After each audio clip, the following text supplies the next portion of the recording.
Democracy depends on a free press. Please support our independent journalism at democracynow.org/give. We turn now to an effort to hold the Biden administration accountable for their role in Israel's war in Gaza. The D.C.-based nonprofit Dawn has formally asked the International Criminal Court to investigate former Secretary of State Antony Blinken, former Defense Secretary Lloyd Austin, and President Joe Biden for their, quote, accessorial roles in aiding and abetting, as well as intentionally contributing to Israeli war crimes and crimes against humanity in Gaza, unquote. These crimes include those identified in the ICC's arrest warrants issued last year against Israeli Prime Minister Benjamin Netanyahu and former Defense Minister Yoav Gallant. We're joined right now by Reed Brody, a well-known veteran war crimes prosecutor on the board of Dawn. Can you explain the significance of this suit as we speak to you in Geneva, Switzerland, Reed?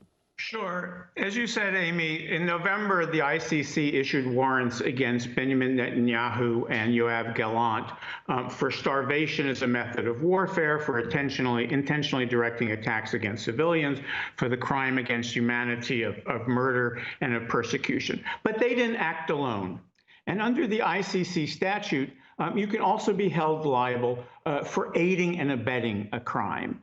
And in order to do that, you have to have assisted in the commission of a crime with knowledge that the crime was being committed or was going to be committed in the ordinary course of events. And that's what we say that Biden, Blinken, and Lloyd Austin did here. I mean, the bombs that Israel has used to destroy schools, hospitals, and homes in Gaza were American bombs that they provided. Israel's campaign of murder and persecution was carried out with political support that they ensured. And these officials were aware, as we explain in the complaint, that Israel was committing these crimes, and yet they ensured that the political, diplomatic, and military support continued.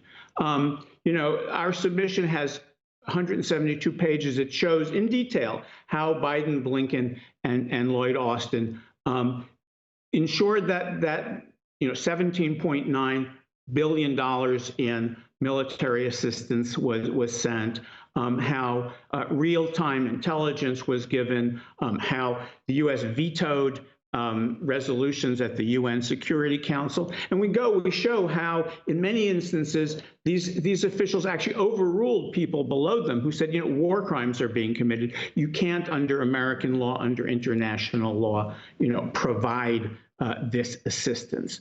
But I think our submission shows that Biden, Blinken, and Austin are not only morally and politically complicit, but they're legally complicit. Reed, has there been any precedent in terms of the aiding and abetting provision in the past before the court? Absolutely. I mean, our case is based on very solid precedents. The best example is the case of Charles Taylor, the former president of Liberia, who was convicted by the Special Court of Sierra Leone for aiding and abetting the rebels in Sierra Leone, the ones who cut off people's hands, arms, a country that he never set his foot in. And they said Charles Taylor was aware of the crimes that were being committed by his Sierra Leonean allies, and yet he continued to give them arms and he continued to encourage them. What I like to say is, imagine that a gunman is on a killing spree, and he runs into the owner knows what the man is doing. He says, quick, I need more ammunition. And the owner says, here, but be careful how you use it. That's the situation we're in. These officials were aware of what was being done with their ammunition, except in our case, they also tried to stifle criticism of what the gunman was doing, and they did it again and again. And Reed, you filed this under an Article 15 submission. What is that precisely? So under Article 15 of the ICC's governing Rome statute, NGOs, individuals, victims can provide information to the ICC prosecutor. Now, the ICC prosecutor already has an investigation open into the crimes committed by Hamas and committed by Israeli officials. So this will go into that. The prosecutor does not usually talk about what what he does with his investigation. We know that investigation is ongoing, and what we're saying is, don't just go. I mean, we're hoping that, of course, other individuals in the theater are named, but we also say, look at the people behind them. Look at the people who have aided and abetted this. Reed, earlier this month, President Trump signed an executive order authorizing sanctions against the ICC over its war crimes investigations against Israel. Dawn has stated that Trump's order against the ICC could subject him to, quote, individual criminal liability for obstruction of justice. Can you explain what that's about and what you're asking for regarding Trump as well?